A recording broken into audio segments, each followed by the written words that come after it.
سوال ہے کن چیزوں سے روزہ افطار کرنا مستحب ہے، اسے دلیل سے واضح کریں۔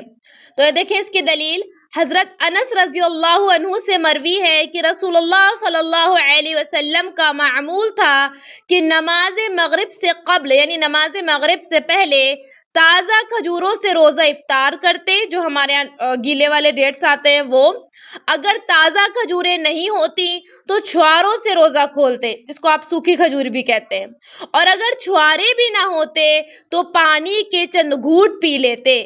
صحیح ابو داؤد کی حدیث ہے، حدیث نمبر 2065، کتاب الصیام۔ تو یہاں پر آپ کو بتایا گیا دلیل سے کہ اللہ کے نبی کن کن چیزوں سے روزہ کھولتے تھے۔ آپ نے جو پرائرٹی دینی ہے وہ بھی اسی آرڈر میں دینی ہے کہ پہلے آپ تلاش کریں تازہ کھجوریں، اگر نہیں دستیاب یا نہیں استطاعت تو پھر سوکھی کھجوریں، نہیں دستیاب تو پھر پانی کے چند گھونٹ۔ سیکوینس بھی ایسے ہی ہونا چاہیے، ایسا نہیں ہو کہ آپ آگے پیچھے کر لیں، سیکوینس بھی یہی کہ پہلے وہ دیکھیں، وہ نہیں دستیاب تو وہ، اور اگر وہ نہیں دستیاب تو پانی کے چند گھونٹ، اس طرح سے، ٹھیک ہے۔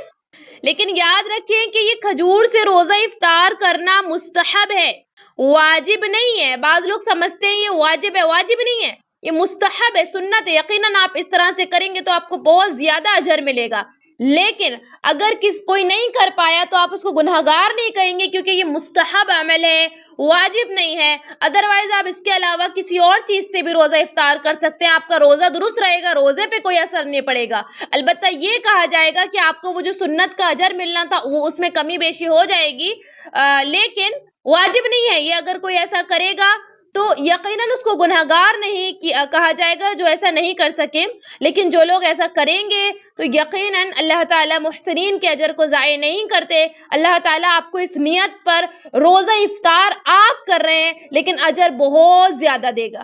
آن لائن اسلامی ٹیوشن بچوں، بچیوں، خواتین اور مردوں کے لیے، اس کے علاوہ آن لائن 2 ایئر عالمہ کورس خواتین اور لڑکیوں کے لیے، تعلیم.ایجوکیشن ویب سائٹ وزٹ کریں، QR کوڈ سے اپلیکیشن ڈاؤن لوڈ کیجئے، 8106126040 پر میسیج کریے۔